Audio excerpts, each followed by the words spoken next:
اب یہاں پر ایک مسئلہ ہے یہودیوں کا.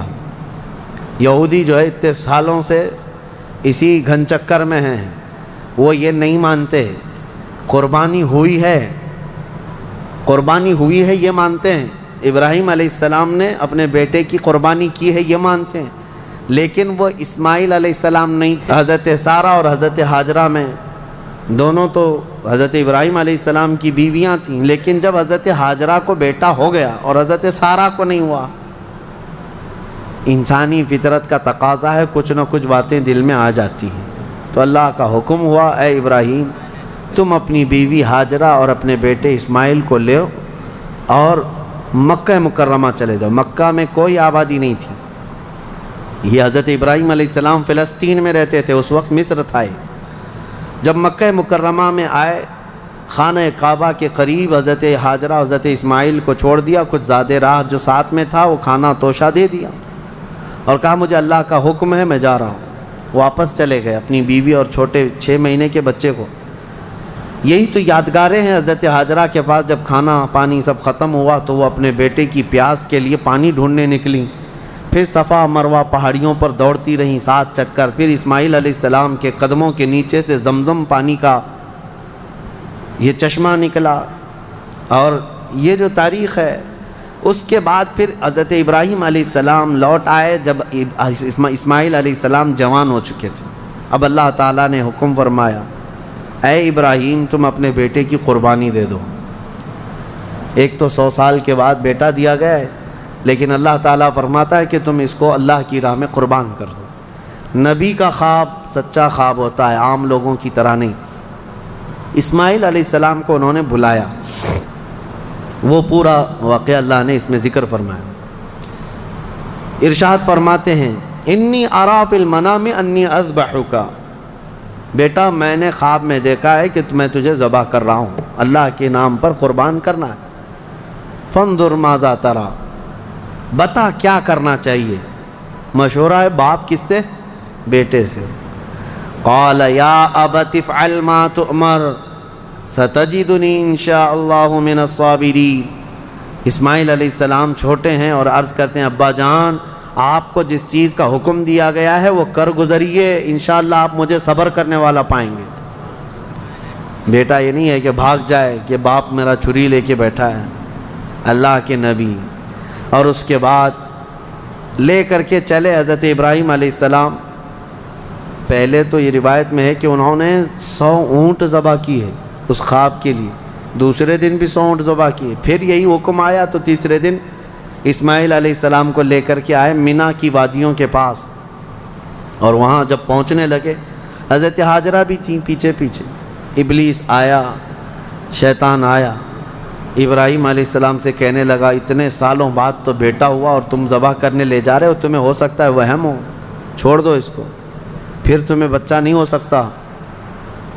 تب حضرت ابراہیم علیہ السلام نے زمین سے 7 کنکریاں اٹھائی اور اس کو دے مارا اور کہا یہ اللہ کا حکم ہے، اللہ کا حکم ہے اور میرے رب تبارک تعالیٰ کے حکم کے آگے میں کسی کے لیے کوئی رعایت نہیں رکھتا.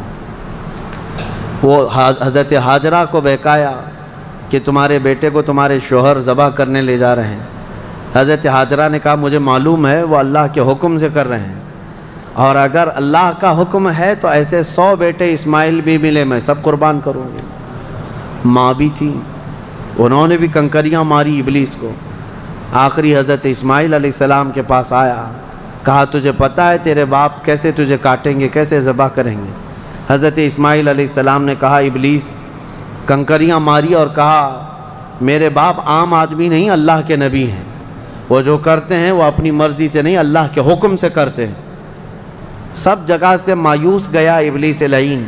آج بھی وہاں 3 پتھروں کو جو حاجی کنکریاں مارتے ہیں وہ انہی بزرگوں کی نشانی ہے، انہی 3 بزرگوں کی نشانی ہے.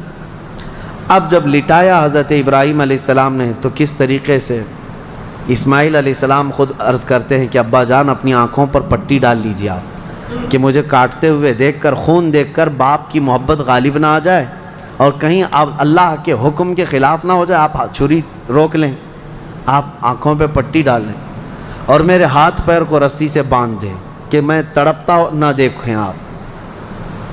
ایسے ہی ہوا، حضرت ابراہیم علیہ السلام نے پٹی ڈال لی آنکھ پر اور ان کے ہاتھ پیر باندھ دیے گئے، یہ ذبح کرنے کا وقت ہے۔ بھلا کیا رب تبارک و تعالیٰ بھی کسی کے عزیز کو ذبح کرنے کا حکم اس طرح دے گا؟ یہ تو امتحان تھا، امتحان تھا۔ حضرت ابراہیم علیہ السلام گردن پر چھری رکھتے ہیں، لیکن وہ چھری چلتی نہیں، بڑی تیز چھری لائی تھی انہوں نے، چھری نہیں چلتی۔ روایات میں ملتا ہے کہ حضرت ابراہیم علیہ السلام نے اس چھری کو پتھر پر یوں مارا تو پتھر 2 ٹکڑے ہو گئے، کٹ کے 2 ٹکڑے ہو گیا، لیکن گلا نرم و نازک اس چھری سے نہیں کٹتا تھا۔ ایک بات یاد رکھو مسلمانوں، ہمیشہ چھری کی تاثیر ہے کاٹنا، آگ کی تاثیر ہے جلانا، لیکن ہمیشہ ایک بات یاد رکھیں، چھری کاٹے گی بھی، آگ جلائے گی بھی اس وقت جب اللہ کی مرضی ہو۔ ماشاءاللہ، یہ منظر باقی دل چھو لینے والا ہے۔ حضرت ابراہیم علیہ السلام کا اپنے بیٹے کی قربانی کے لیے تیار ہو جانا ہمیں سکھاتا ہے کہ اللہ کی رضا سب سے اوپر ہے۔ ہوگی ہمارا عقیدہ یہ ہے، تقدیر ہاں ان کی تاثیر ہے، یہ کام یہی کریں گے، لیکن اس کے ساتھ ہمارا عقیدہ یہ ہے اگر میرا مولا نہ چاہے تو پھر جتنی تیز چھری ہی کیوں نہ ہو نہ کاٹ سکے گی، جتنی تیز آگ ہی کیوں نہ ہو نہ جلا سکے گی، اور اگر مولا کی مرضی ہے تو پھر یہ چیزیں اپنا اثر دکھائیں گی، باقی ان کا اثر اللہ کی مرضی کے بغیر کچھ نہیں۔ چھری جیسی ہی گردن پر رکھی، اللہ کا حکم ہوا، جبرائیل جاؤ جنت سے ایک دمبا لے کر جاؤ، میرے ابراہیم کا امتحان ہو گیا اور کامیاب ہوئے، ان کے بیٹے اسماعیل کو ہٹاؤ اور دمبا رکھو۔ جبرائیل امین علیہ السلام سب سے تیز سفر کرتے ہوئے دنیا میں 3 بار آئے ہیں، سب سے تیز۔ ایک اس وقت جب یوسف علیہ السلام کو ان کے بھائیوں نے کنویں میں ڈالا تھا، کنویں میں گرنے سے پہلے جبرائیل امین آ چکے تھے اور حضرت یوسف علیہ السلام کو پکڑ کر بٹھا چکے تھے۔ دوسرے جب ظالموں نے ابراہیم علیہ السلام کو آگ میں ڈالا تھا، ادھر سے وہ آگ میں پھینکے تھے، اس وقت جبرائیل امین اتر رہے تھے اور جبرائیل امین حضرت ابراہیم کی آگ میں جانے سے پہلے ہی ان کی مدد کے لیے آ چکے تھے۔ اور تیسرے یہ جب اسماعیل علیہ السلام کی گردن پر چھری رکھ چکے تھے، کون؟ ابراہیم علیہ السلام، اور چھری ہلانے سے پہلے جبرائیل امین آ کر کے ان کو اٹھا چکے تھے۔ وہ جبرائیل امین کی رفتار ہے جو میرے مصطفیٰ کے قدموں کا بوسہ دیا کرتے ہیں، یہ جبرائیل کی رفتار ہے جو رسول اللہ کے قدموں کا بوسہ دیتے ہیں۔ جو قدمہ ہے رسول کا بوسہ لے کر سدرہ کا مکی اتنا تیز رفتار ہے تو میرے مصطفیٰ کی رفتار کا عالم کیا ہے؟ میرے عزیزو، اس کے بعد جب یہ دمبا ذبح ہو گیا، ابراہیم علیہ السلام نے پٹی نکالی، دیکھا بیٹا سلامت ہے، بکرا ذبح ہو گیا ہے۔ قرآن میں اللہ فرماتا ہے وَنَادَيْنَاهُ أَن يَا إِبْرَاهِيمُ قَدْ صَدَّقْتَ الرُّؤْيَا إِنَّا كَذَلِكَ نَجْزِي الْمُحْسِنِينَ، ہم نے پکارا اے ابراہیم تم نے ہمارے حکم کو سچ کر دکھایا اور ہم ایسے ہی اچھا کرنے والوں کو بدلہ دیتے ہیں۔ وَفَدَيْنَاهُ بِذِبْحٍ عَظِيمٍ، پھر ان کو لقب دیا گیا کہ وہ ذبح عظیم ہے۔ کیا ہے؟ ذبح عظیم۔ اب یہاں پر ایک مسئلہ ہے یہودیوں کا، یہودی جو ہے اتنے سالوں سے اسی گھن چکر میں ہیں، وہ یہ نہیں مانتے قربانی ہوئی ہے، قربانی ہوئی ہے یہ مانتے ہیں، ابراہیم علیہ السلام نے اپنے بیٹے کی قربانی کی ہے یہ مانتے ہیں، لیکن وہ اسماعیل علیہ السلام نہیں تھے، وہ اسحاق علیہ السلام تھے، کیونکہ ان کے باپ ہیں اسحاق علیہ السلام کی اولاد میں ہے نا یہ لوگ بنی اسرائیل، تو کہتے ہیں جو ذبح ہوئے تھے وہ اسحاق علیہ السلام تھے، اسماعیل علیہ السلام نہیں تھے۔ وہ اسی پٹی پڑھاتے ہوئے اتنے سال ان کے گزر گئے۔ میں ایک آیت پڑھتا ہوں جس سے پتہ چلے گا آپ کو کہ حضرت اسماعیل علیہ السلام حضرت ابراہیم کے بڑے بیٹے تھے، پہلے وہی تھے، اور جو پہلا بیٹا تھا اسی کی قربانی ہوئی ہے، یہ بات پکی ہے۔ جیسے کہ حضرت ابراہیم علیہ السلام کی یہ دعا قرآن میں الحمدللہ الذی وہب لی علی الکبر اسماعیل و اسحاق، تمام تعریفیں اس اللہ کے لیے جس نے بڑھاپے میں مجھے اسماعیل دیا اور اسحاق دیا، یعنی حضرت سارہ سے پھر حضرت اسحاق بھی پیدا ہو گئے بعد میں، لیکن پہلے کون پیدا ہوئے؟ حضرت اسماعیل۔ اب دوسری بات یہ بھی ہے کہ حضرت سارہ کو بیٹا نہیں تھا، تبھی تو حضرت ہاجرہ سے نکاح ہوا اور بیٹا ہوا، اس کے بعد پھر حضرت ابراہیم مکہ چھوڑ کر کے آئے۔ یہ سارے معاملات کیوں ہوئے؟ اس لیے کہ حضرت سارہ سے کوئی اولاد نہیں تھی۔ ہاں، بعد میں حضرت سارہ سے حضرت اسحاق علیہ السلام پیدا ہوئے۔ بہرحال یہ فیصلہ تو قیامت کے دن ہوگا، لیکن میرے آقا صلی اللہ تعالیٰ علیہ وسلم نے حدیث پاک میں ارشاد فرمایا، انا ابن الذبیحین، میں 2 ذبیحوں کا بیٹا ہوں، میں 2 ذبیحوں کا بیٹا ہوں۔ یہ کیا مطلب ہے اس حدیث کا؟ حضور پاک صلی اللہ تعالیٰ علیہ وسلم کے والد حضرت عبداللہ، جو حضور کی ولادت سے پہلے انتقال کر چکے، بچپن میں یہ اتنے بیمار ہوئے تھے کہ حضرت عبد المطلب، حضور صلی اللہ علیہ وسلم کے دادا، انہوں نے یہ خانہ کعبہ میں یہ نذر کر لیا تھا کہ میں اپنے اس بیٹے کے قربانی دوں گا۔ کس کی؟ حضور صلی اللہ علیہ وسلم کے باپ حضرت عبداللہ کی۔ پھر جب ان کی طبیعت صحیح ہو گئی تو حضرت عبد المطلب نے 100 اونٹ ذبح کیے تھے۔ جان ذبح نہیں کی جاتی، قربانی کے بدلے 100 اونٹ ذبح کیے تھے۔ اسی طرح حضرت اسماعیل علیہ السلام کے بدلے میں بھی حضرت ابراہیم علیہ السلام نے کیا کیا تھا؟ 100 اونٹ ذبح کیے تھے۔ تو حضور فرماتے ہیں میرے باپ بھی ذبیح ہیں، میرے دادا اسماعیل بھی ذبیح ہیں۔ تو ذبیح کا لفظ کس کے لیے آیا ہے؟ اسماعیل علیہ السلام کے لیے آیا ہے۔ لہذا دنیا جو بھونکتی ہے بھونکنے دو، میرے مصطفیٰ نے فرمایا ذبح عظیم اسماعیل علیہ السلام ہی تھے، اسماعیل علیہ السلام ہی تھے۔ اللہ کریم ان واقعات سے ہمیں درس کی توفیق عطا فرمائے۔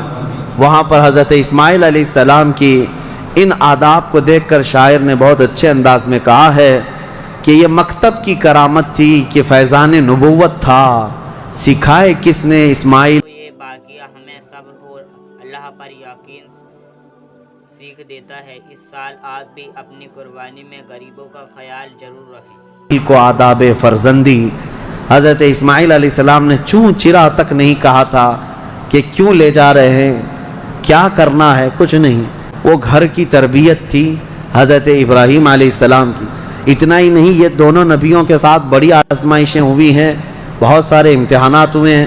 ان کو وطن چھوڑنا پڑا ہے، ان کو آگ میں ڈالا گیا ہے، ان کی اولاد کی قربانی بھی ہوئی ہے، اور اس کے علاوہ حضرت اسماعیل علیہ السلام کی جب شادی ہوئی تب بھی ایک بڑی آزمائش ہوئی ہے۔ وہ کسی اور موقع پر عرض کروں گا کہ شادی کر کے جس عورت کے ساتھ رہ رہے تھے حضرت اسماعیل علیہ السلام، وہ بھی ایک قربانی ہے۔ ابھی اس ٹاپک سے ریلیٹڈ نہیں ہے، انشاءاللہ العزیز پھر کبھی عرض کرتا ہوں، لیکن ان دونوں نبیوں کی زندگیاں بڑی قربانیوں سے گزری ہیں، بڑی قربانیوں سے، لیکن ہر چیز میں یہ سلمان اجہری کا بیان اچھا ہو تو لائک اینڈ سبسکرائب ضرور کریں، اس ویڈیو کو اپنے دوستوں میں شیئر کریں۔ چلیے قرآن پاک کی تلاوت شروع کرتے ہیں۔ اعوذ باللہ من الشیطان الرجیم، بسم اللہ الرحمن الرحیم۔ اولئک علیہم صلوات من ربکم ورحمۃ واولئک هم المہتدون۔ ان الصفا والمروۃ من شعائر اللہ فمن حج البیت آبم تمر فلا جناح علیہ ان يطوف بهما ومن طعباء خير فإن الله لشكير عليم۔ إن الذين يكتمون وما أنزلنا من بينات والهدى من بعد ما بيناه للناس في الكتاب أولئك يلعنهم الله ويلعنهم اللاعنون إلا الذين تابوا وأصلحوا وبينوا فأولئك أتوب عليهم وأن التواب الرحيم۔ وإن الذين كفروا وماتوا وهم كفار أولئك عليهم لعنة الله والملائكة ولهم ينذرون۔ وإلهكم إله واحد لا إله إلا هو الرحمن الرحيم۔ إن في كل خلق السماوات والأرض واختلاف الليل والنهار والفلك التي تجري من بحر بما الأرض بعد موتها موتها وعبس فيها من كل دواد وتصرف